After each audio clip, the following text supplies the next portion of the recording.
Hi, this is my attempt at replicating the prop from the movie Back to the Future Part 2.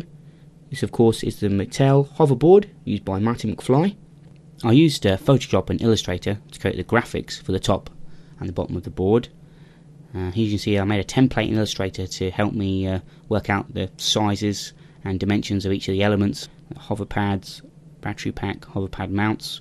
Also working out the area from the graphic to the edge of the board is about 1.5 centimeters. I used a about centimeter deep plywood for the base of the actual board. I know the final was actually a foam PVC, but I want to make it a bit more heavy duty. So I used electric sander, try and smooth off some of the edges, a bit more of a plastic effect. To make a tail on the back of the board, I cut out an area about 15 centimeters deep, attached a piece of steel, hammered it down, bent it so it was the right sort of angle, screwed it in there. Didn't want any rough edges on the final bit of the board, so I used a glue gun, fill in the areas to be nice and smooth once it's been painted. Would recommend using a piece of paper to try and get the glue in there. Base coat at the bottom of the board there.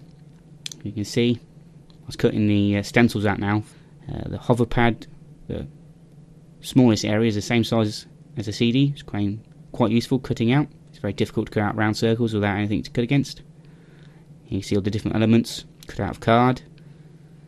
To get a 3D effect, I cut out about a 5mm piece of cardboard strips that I glue gunned on the bottom of each area, which gave it a 3D beveled effect. To get the cone shape on the bottom of the hover pads themselves, I cut out a spiral piece of cardboard and then attached this to the top and the bottom piece of the pad with glue gun. Here, little base layers on now. I did use poster paints, but I would recommend using acrylics possibly in the future. I used a green cloth there. This is the standing pad, top of the board. The finished colours now. I say if you do mix a bit of PVC with the poster paints, just make it a bit thicker, make it a bit brighter as well. I recommend doing that.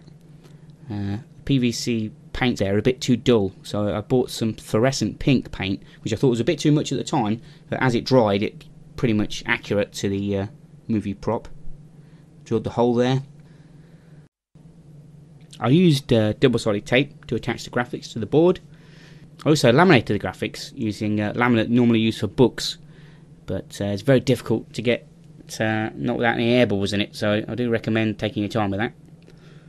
Here we have the final pieces now. We'll put on there some black screws. This is the standing pad now ready to put on there, and we're all done. So overall the project took about 2 days, but so the majority of that was waiting for the paint to dry. Pink fluffy bit there, don't forget that. It's a very enjoyable project to do, something I always wanted to do, obviously being a big fan of the films. And I know there is other screen props out there much more accurate than mine, but I think with the tools and equipment I had, it's a pretty good job. So if you'd like to make one yourself, here's the dimensions at the bottom of the board. I made a schematic in a 3D program just to show you the different areas and sizes. So if you need any help, let me know. Good luck with your own projects.